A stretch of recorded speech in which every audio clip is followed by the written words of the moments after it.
नमस्कार। 3 जुलाई 2023 को गुरु पूर्णिमा का पर्व आयोजित किया जा रहा है। यह पर्व भारत में ही नहीं अपितु पूरे विश्व में मनाया जाएगा।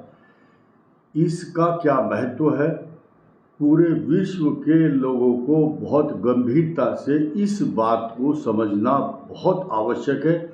जितना भोजन करना जरूरी है, उतना ही इस बात को जानना आज सब बच्चों के लिए आवश्यक इसलिए है क्योंकि आज संस्कार विहीन जो संतान है उसको अगर ये टॉपिक उनके कान में पड़ गया या उन्होंने इसको समझ लिया तो उनके जीवन का उद्धार होने से कोई नहीं रोक सकता। आइए सुनते हैं 3 जुलाई 2023 दिन सोमवार, गुरु पूर्णिमा।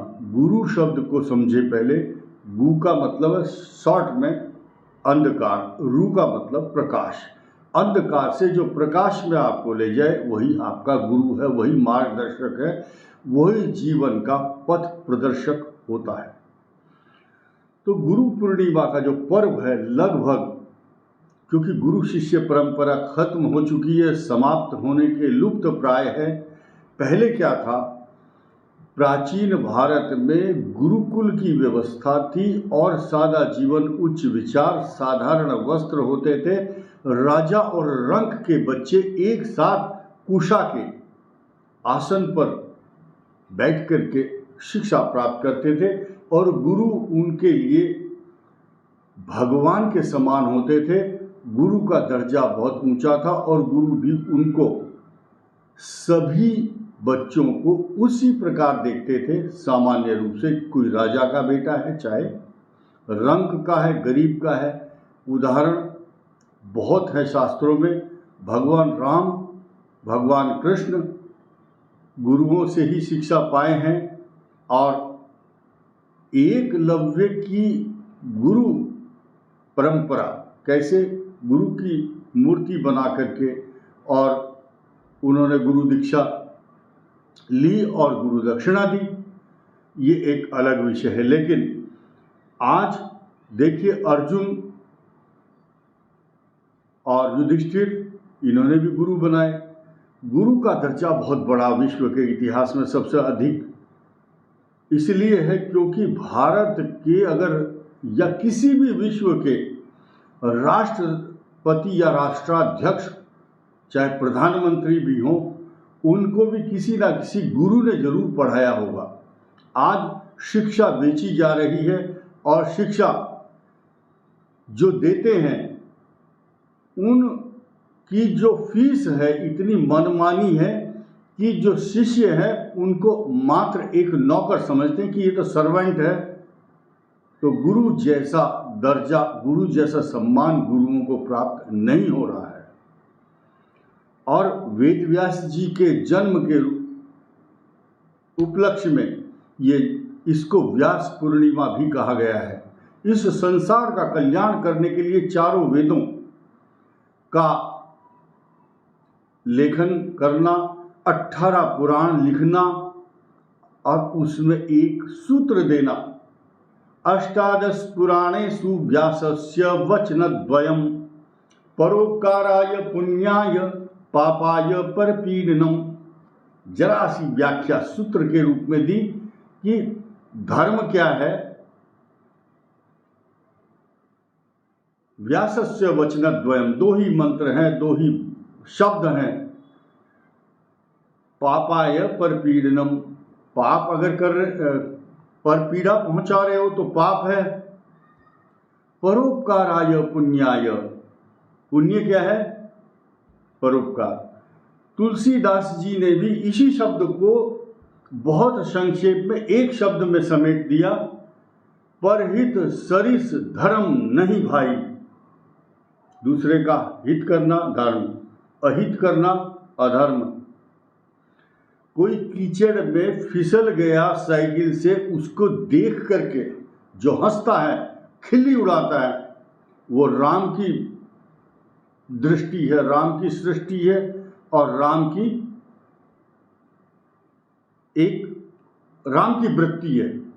और ऐसा नहीं। रीजन क्या है, आप ये समझिए कि ये राम की वृत्ति नहीं है, क्योंकि जो अधर्म है, ये पाप है, और जो गिरे हुए को कीचड़ में से उठाने के लिए दौड़ा वो राम की वृत्ति है।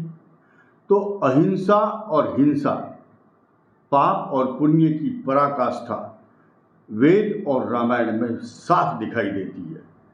इसके अलावा जो व्यक्ति गुरुओं के प्रति आदर नहीं रखता, उसके बारे में मैं बताऊं कि बनारस में एक से एक घटनाएं देखने को मिली। जिन्होंने अपने गुरु का सम्मान नहीं किया, वो अपने गुरु ने उसको कहा कि जाओ ये विद्या भूल जाओगे जो मैंने पढ़ाई है, और वो भूल गए। उनके वो विद्या जीवन में काम नहीं आई। कबीर दास जी, तुलसीदास और मीरा ने अपने शब्दों में, भजनों में, पदों में गुरु की व्याख्या बहुत विस्तार से की है। गुरु गोविंद दोनों खड़े, यानी कि काके लागू पाए बलिहारी गुरु आपने गोविंदियो बताए, यानी कि गोविंद का रास्ता, भगवान का रास्ता भी गुरु ही बताते हैं। इसीलिए चाहे गुरु किसी भी फील्ड का हो, इंजीनियरिंग फील्ड, टेक्निकल इंजीनियरिंग के साथ साथ जो आपको शिक्षा देता है, जो ज्ञान, धर्म, विद्या, गुरु शब्द का मतलब मार्ग प्रदर्शक, वही गुरु है जो अच्छा मार्ग प्रशस्त करता है। इसीलिए आपको प्रथम कक्षा से लेकर लास्ट तक जो जिसने ज्ञान दिया है, उसको आप सच्चे हृदय से गुरु मानिए। और इस दिन, इस परंपरा के दिन अगर आपकी सच्ची श्रद्धा उनके प्रति है, तो पुष्प, फल लेकर या कोई एक छोटा सा अंग वस्त्र या जो आपकी श्रद्धा बनती है, उनके चरणों में अर्पण करते हुए मान सम्मान के साथ उनको अर्पण करें। इसके साथ साथ गुरु का अपमान ना करें और उनकी आलोचना भी नहीं करनी चाहिए, ऐसा शास्त्रों में लिखा है। शास्त्रों में गुरुओं के प्रति इतना बड़ा आदर भाव दिया है कि उनके नाम की एक पूर्णिमा, गुरु पूर्णिमा ही क्यों रखी गई? क्योंकि गुरु के द्वारा दी गई दीक्षा के बिना बच्चा पूर्ण नहीं हो सकता, इसीलिए उसका नाम है गुरु पूर्णिमा।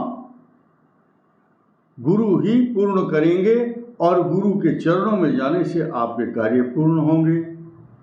कणाद, कपिल, गौतम जैसे बड़े बड़े दृष्टा, वैज्ञानिक, अन्वेषणकर्ता और आज तक जितने भी बड़े बड़े वैज्ञानिक हुए हैं, सब ने अपने गुरुओं के प्रति जो अपनी सच्ची श्रद्धांजलि, निष्ठा, श्रद्धा अर्पित की है, उस सब के पीछे, उनकी सफलता के पीछे यही एक बहुत बड़ा रहस्य है। और इस रहस्य के साथ साथ गुरु पूर्णिमा को हम सभी अपने गुरुओं के प्रति कृतकृत्य हों, समर्पित हों और उनके प्रति अपना सम्मान दें और संकल्प करें कि ये जो परंपरा है हर वर्ष मनाई जाए, ताकि प्राचीन गुरुओं का जो इतिहास है, प्राचीन इतिहास गुरुकुलों का, उसकी परंपरा को लौटा करके आज जो शिक्षा बेची जा रही है देश में, ऐसी परंपराओं पर लगाम लगाई जाए और उनको एक नसीहत दी जाए जो शिक्षा के नाम पर व्यापार कर रहे हैं। धन्यवाद, नमस्कार।